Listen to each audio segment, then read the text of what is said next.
vida en Él y triunfante cantaré.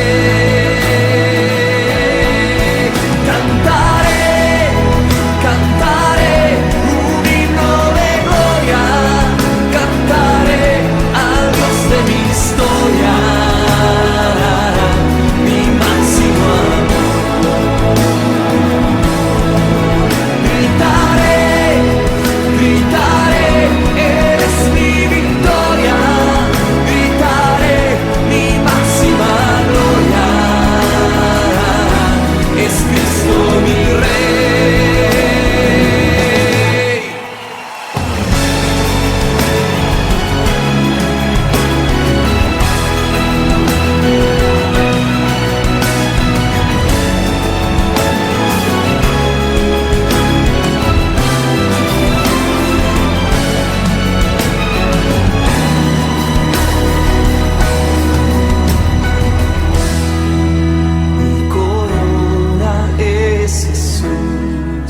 Gastaré mi vida en Él y triunfante cantaré. Cantaré, cantaré un himno de gloria, cantaré al Dios de mi historia, mi máximo amor.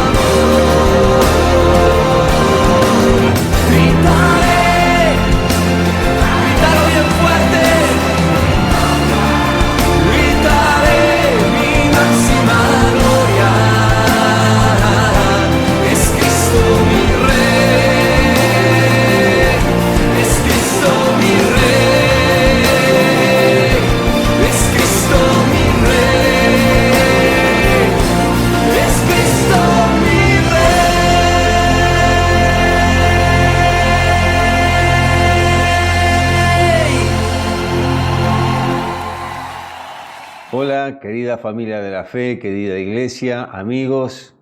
Estamos nuevamente para compartir un tiempo de barcas, un tiempo donde queremos estar compartiendo la palabra de Dios después de haber tenido un tiempo de adoración al Señor.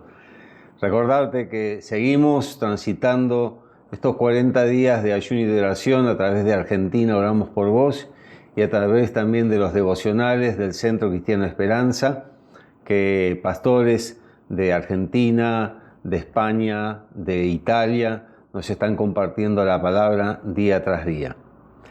Y justamente hablando de oración, vamos a pedirle al Señor que nos esté guiando en este tiempo. Te invito a que juntos podamos estar orando.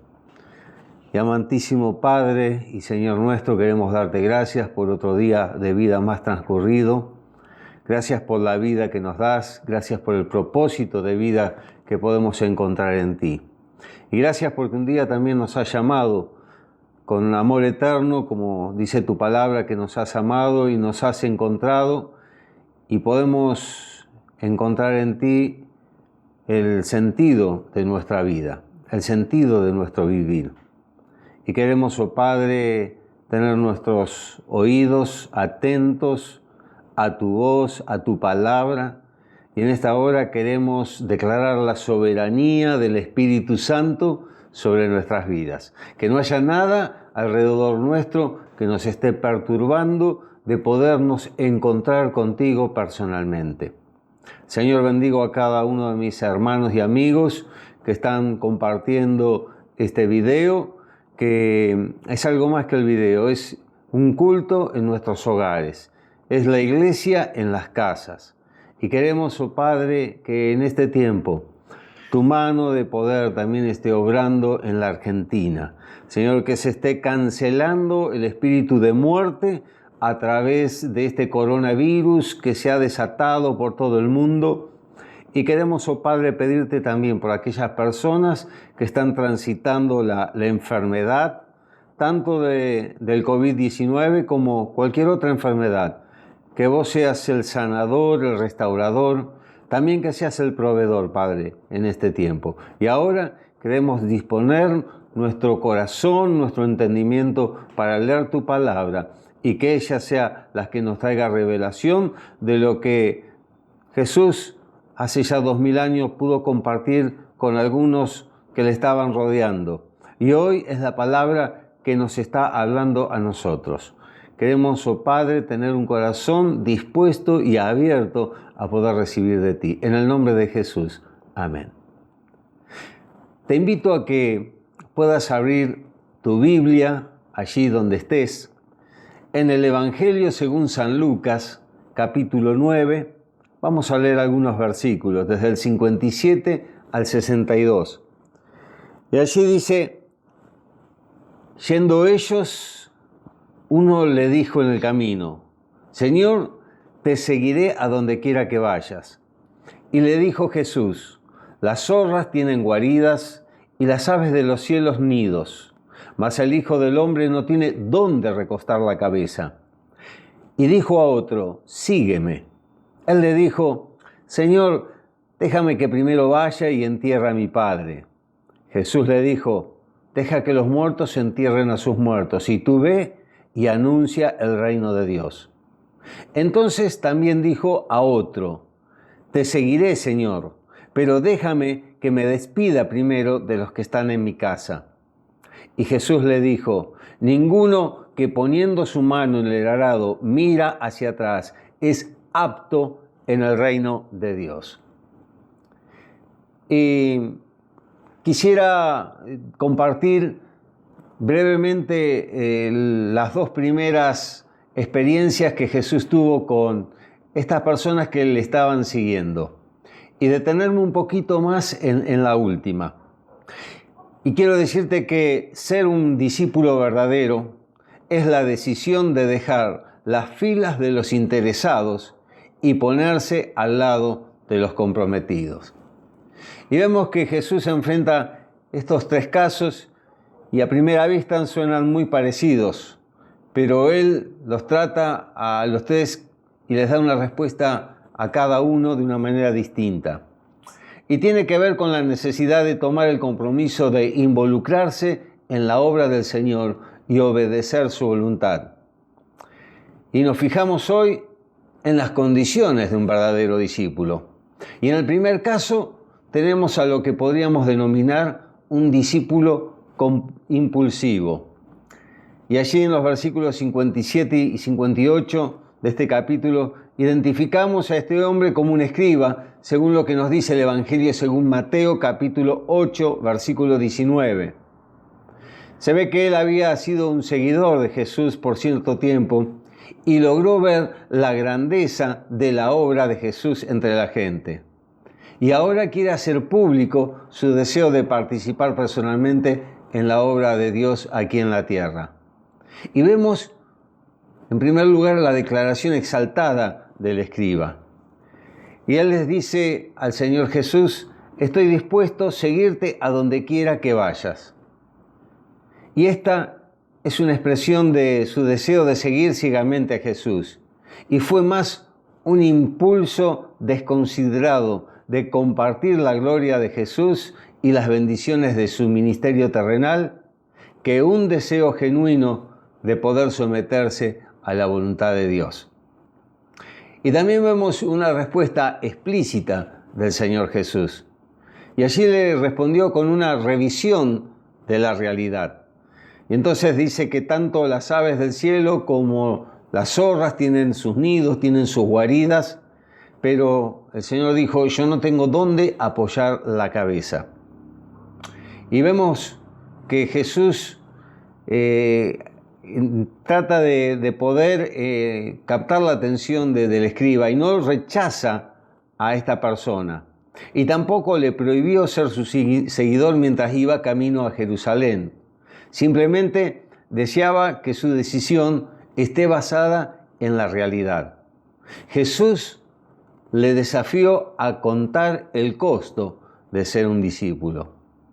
Y yo quisiera hacerte una pregunta, que es la pregunta que en algún momento uno se ha hecho.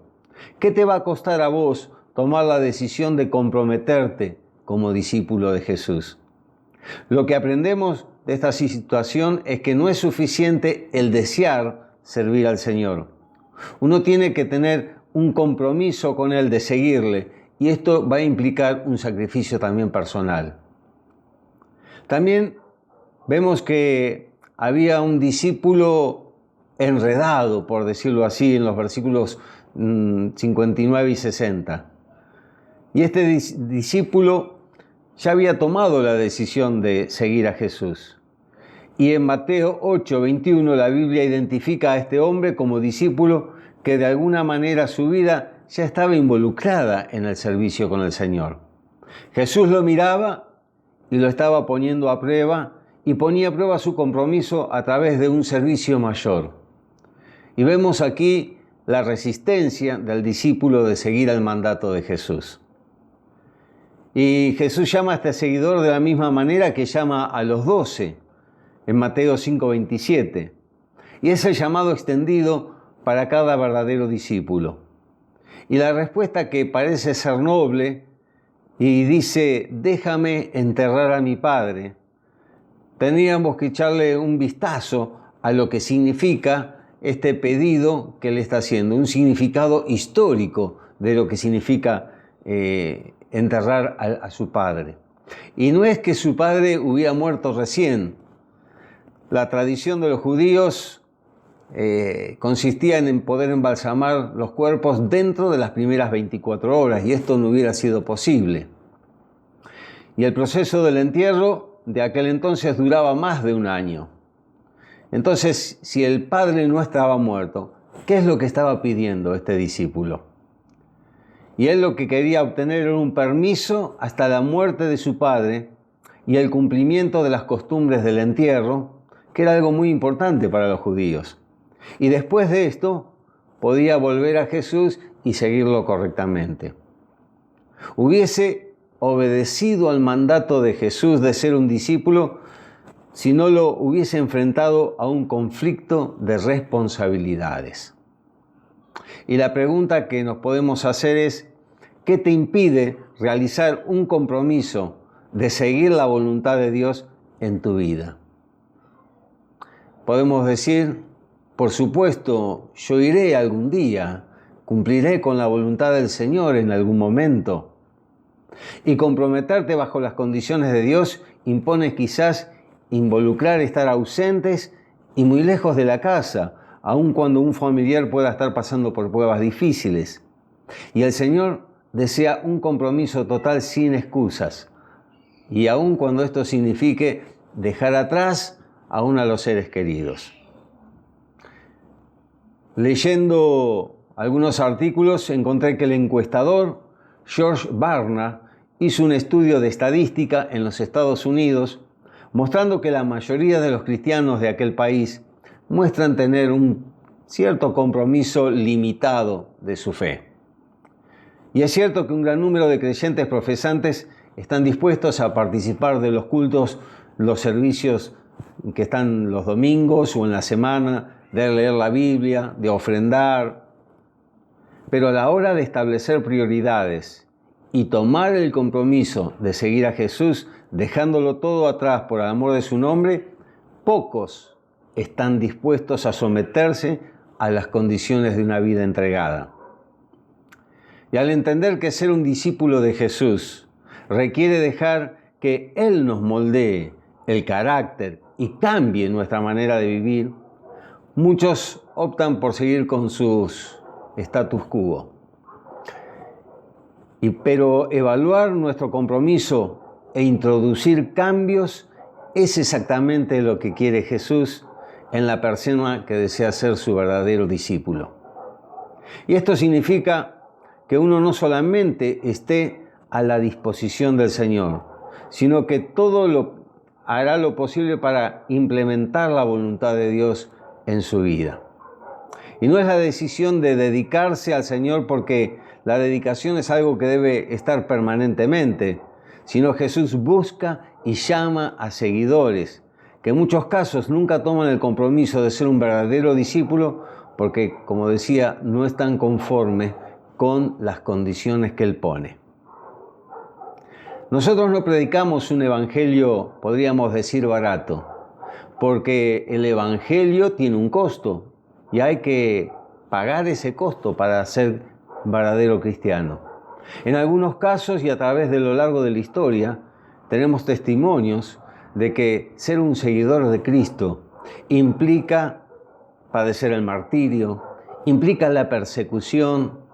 Y recuerdo el caso de un ejemplo en la época de los romanos, cuando a los cristianos los metían en una pileta con hielo y los dejaban allí hasta que murieran de frío. Y estaba la orden del capitán, aquel que estaba dirigiendo ese grupo de soldados romanos, y decía que el que quiera renunciar a ser cristiano podía estar saliendo de esa pileta congelada. Y entonces allí la mayoría estuvo permaneciendo en esa pileta, en ese estanque congelado. Y hay uno que se levanta y renuncia a la fe cristiana.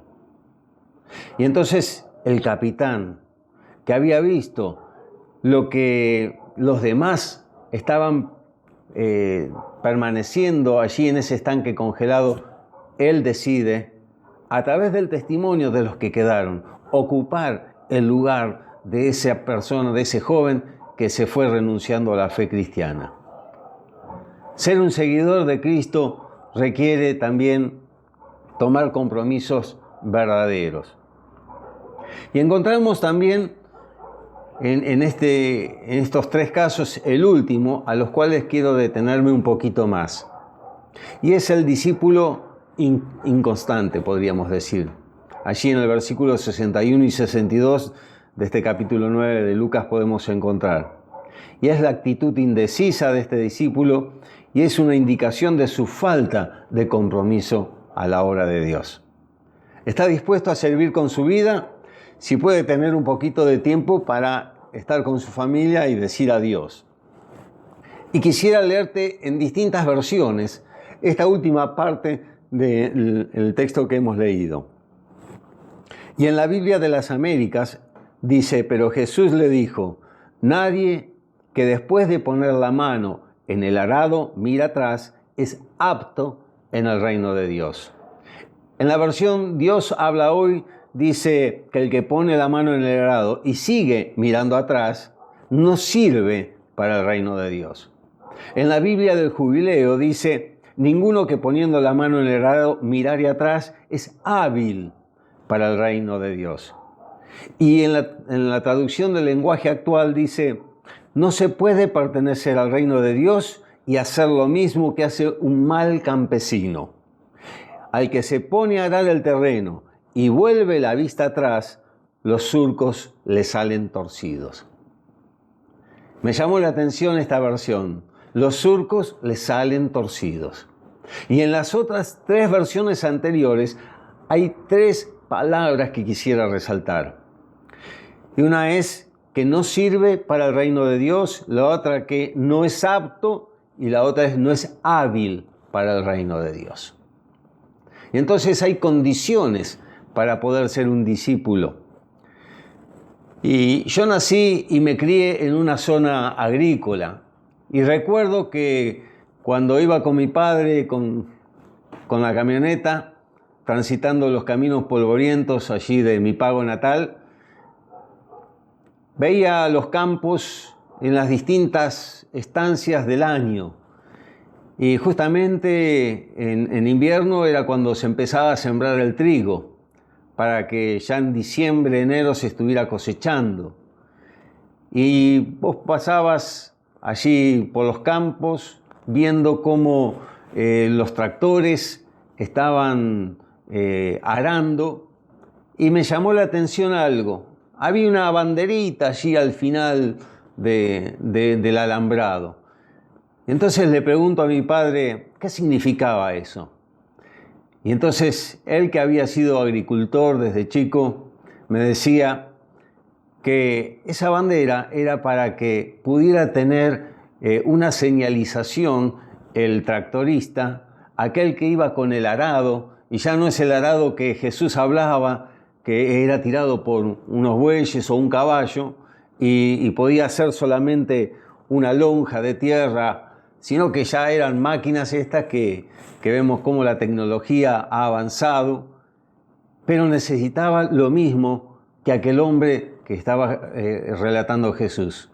Tenía que tener un punto de referencia a lo largo para no desviarse. Y ese punto era el que haría que el trabajo saliera recto, que el trabajo tuviera significado. Y vemos que en la agricultura, para sembrar, la persona tenía que abrir los surcos, remover el suelo, ablandar la tierra. Y este procedimiento trae muchos beneficios porque oxigena la tierra, le da una mejor filtración al agua y también un mejor desarrollo de las raíces de las plantas. Y vemos que desde la antigüedad hasta ahora se sigue arando el terreno. Y si querías ser un buen labrador y trazar los surcos rectos y con la perfección de vida, tenías que evitar dos claros errores. Una era mirar para atrás y la otra era mirar hacia abajo. Y en uno u otro caso, el surco se torcía y se malograba. Volver la mirada hacia atrás hace que el pulso del que llevaba el arado se torciera. Y lo mismo significaba para el que estaba mirando abajo. Si mirás abajo, no podés ver bien cómo va la huella del surco. Tenés que mirar un punto determinado. Es una meta a la cual tenés que estar llegando. Y para que justamente esa actividad se realice con éxito, el agricultor tiene que caminar en línea recta sobre el suelo.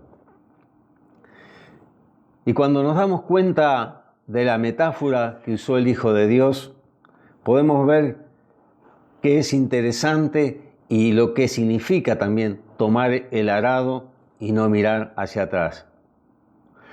Por lo tanto, sabemos que el camino que nos lleva al reino de Dios, el seguidor de Cristo tiene que tener la mirada puesta en Él. Debe dejar su pasado de errores y no debe prestarle atención a las dudas que surgen en medio del camino y que eso atenta a veces contra la fe. Debe ignorar el brillo de este mundo y caminar hacia el camino de salvación. Como dice una vieja canción, el brillo de este mundo se opaca ante ti. La gloria de esta tierra nada es.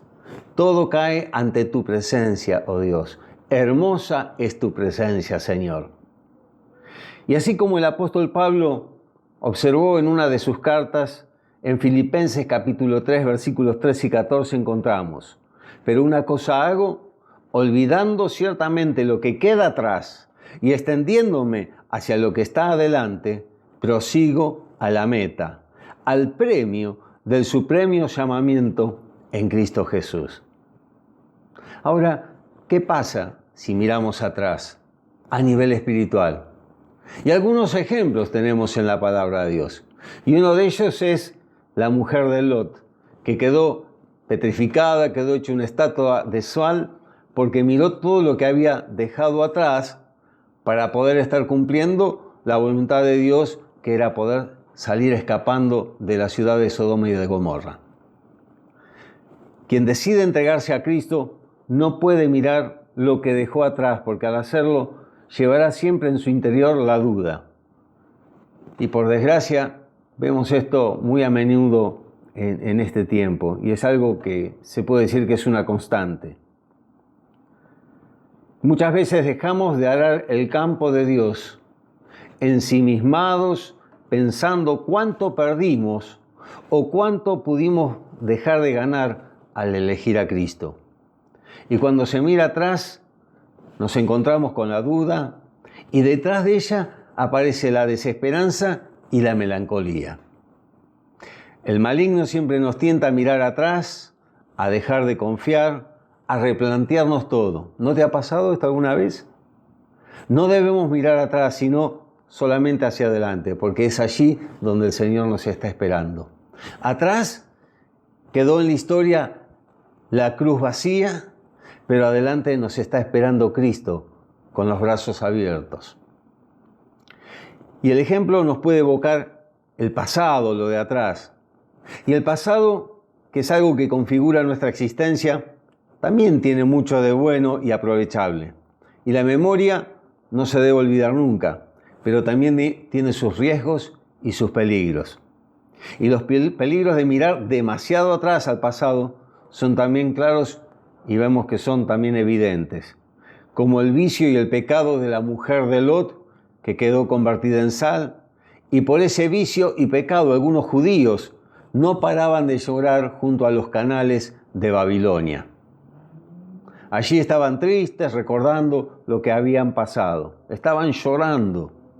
Y también los judíos, cuando salieron de Egipto en el desierto, deseaban los ajos y los puerros de cuando vivían en la esclavitud. Ellos estaban transitando un camino por el cual Dios les estaba proveyendo el maná diario. El Señor iba adelante, los estaba guiando a través de una nube durante el día, los estaba guiando con una columna de fuego durante la noche, pero ellos todavía en su corazón estaban guardando lo que habían vivido en Egipto. Los ajos, los puerros, la cebolla. Se olvidaban de que habían sido maltratados, de que habían sido esclavizados. Y estar transitando la libertad que Dios les estaba dando, parece que no estaban acostumbrados ni lo estaban aceptando. Muchas veces nos pasa a nosotros. Nosotros como el pueblo de Israel que fue elegido en el Antiguo Testamento, la iglesia es la elegida, la nueva Israel, la rama que ha sido insertada en el olivo, que es la iglesia actualmente, es la que muchas veces nosotros como iglesia podemos estar repitiendo a veces las mismas situaciones que vivió el pueblo de Israel. Y podemos quejarnos, podemos estar diciendo, ¿dónde está Dios? Y el Señor estaba allí, marcándoles el camino, dándoles las victorias en medio de todos los enemigos que se les cruzaron durante el camino y ese tránsito de 40 años hasta llegar a la tierra prometida. Del peligro y consecuencias de la nostalgia sabemos muchos y lo tenemos también por experiencia. Y es fácil caer en el lamento de lo que fue y ya no es, o por lo que teníamos y ya no lo tenemos. Y así justificar el no hacer nada bueno o hacerlo con tibieza y desilusión. Y esto a veces suele ocurrir también dentro del templo, dentro de la iglesia. Y algunos pueden extrañar cuando cantábamos con un himnario o con un cancionero. Cuando se hacían ciertas cosas en la iglesia porque esta era pequeña y al crecer fueron cambiando ciertas costumbres y actividades. Y ha cambiado todo tanto y se han perdido tantas cosas que podemos caer en la tentación de dedicarnos simplemente al llanto o al lamento. Y nos queremos quedar con las cosas viejas y como estábamos escuchando en estos días, de poder tener un odre nuevo para poder estar recibiendo el vino nuevo que Dios quiere para cada una de nuestras vidas. Y el ejemplo también del arado nos habla también de mirar para adelante, de mirar hacia el futuro. Y si queremos ser buenos labradores de nuestra propia existencia y avanzar con surcos bien trazados en la propia tierra de nuestra historia, tenemos que vivir con expectativas de futuro y de esperanza. Y esto solamente lo puede dar Cristo. Porque si estamos poniendo la esperanza en políticos o en un negocio o en un comercio o en algo que quisiéramos tener, siempre algo de esto nos va a defraudar. Pero sabemos que Cristo es ayer, hoy y por los siglos. Entonces, la vida de un quehacer permanente, una tarea constante, la vida es un encarnarnos con el futuro, con lo que se está por hacer y puede ser mejorado también y engrandecido. Y de este espíritu de ilusión y de esperanza, de compromiso de hacer las cosas mejor, necesitamos hoy en la iglesia. Y es la hora de la creatividad, de la ilusión, de la hora de trabajar y discernir para encontrar nuevas formas y maneras de hacer las cosas. Y para ir terminando, quisiera leer 2 de Pedro, capítulo 2, versículo 20 en adelante, que dice: y cuando la gente escapa de la maldad del mundo por medio de conocer a nuestro Señor y Salvador Jesucristo, pero luego se enreda y vuelve a quedar esclavizada por el pecado, termina peor que antes. Les hubiera sido mejor nunca haber conocido el camino a la justicia, en lugar de conocerlo y luego rechazar el mandato al que se le dio de vivir una vida santa. Demuestran qué tan cierto es el proverbio que dice: un perro vuelve a su vómito, y el otro que dice: un cerdo recién lavado vuelve a revolcarse en el lodo. Y espero que este llamado que nos hace el Señor te haga enfocar en lo que viene y no en lo que ha pasado, que trae el recuerdo del pecado, nos trae culpa y nos deja estancados. Y recuerda, lo mejor está por venir. El Señor está allí adelante y quiere que nosotros, nuestra mirada puesta en el autor y en el consumador de la fe, nunca se esté desviando ni a izquierda ni a derecha, sino solamente allí, como una bandera que mira el tractorista, como una bandera que está mirando el que está poniendo las manos en el arado, siempre para adelante. Que nuestra vida sea un impulso y un ejemplo también para otros. Que el Señor pueda bendecir este tiempo y que sea de reflexión para cada una de nuestras vidas. El Señor está llamando discípulos, no solamente personas que se puedan congregar en un templo o a través de una reunión de un video que podemos tener en YouTube o por el Facebook. El Señor está buscando personas comprometidas con el reino. Y para eso tiene que ser hábil, tiene que ser apto para que el surco no salga torcido. ¿Oramos? Señor, gracias por tu palabra, porque es viva y eficaz, porque nos desafía cada día a poder estar llevando tu palabra, a extender tu reino. Y queremos ser esas personas que tú encuentres en nosotros la aptitud, que podamos ser hábiles en el manejo de tu palabra, que no nos dejemos llevar por cualquier viento de doctrina que nos lleve de un lado para el otro, que tengamos bien fundadas, Señor, nuestras palabras en tu palabra, para que cuando vengan situaciones difíciles podamos estar bien anclados, como esa casa que estaba sobre la roca y no sobre la arena. Que nuestra vida pueda ser de inspiración también para otros. Bendigo a cada uno de mis hermanos y amigos que está compartiendo, viendo este video, para que también ellos puedan ser verdaderos discípulos y seguidores tuyos. En el nombre de Jesús. Amén y amén. El Señor te bendice. Nos estamos encontrando en la próxima barca.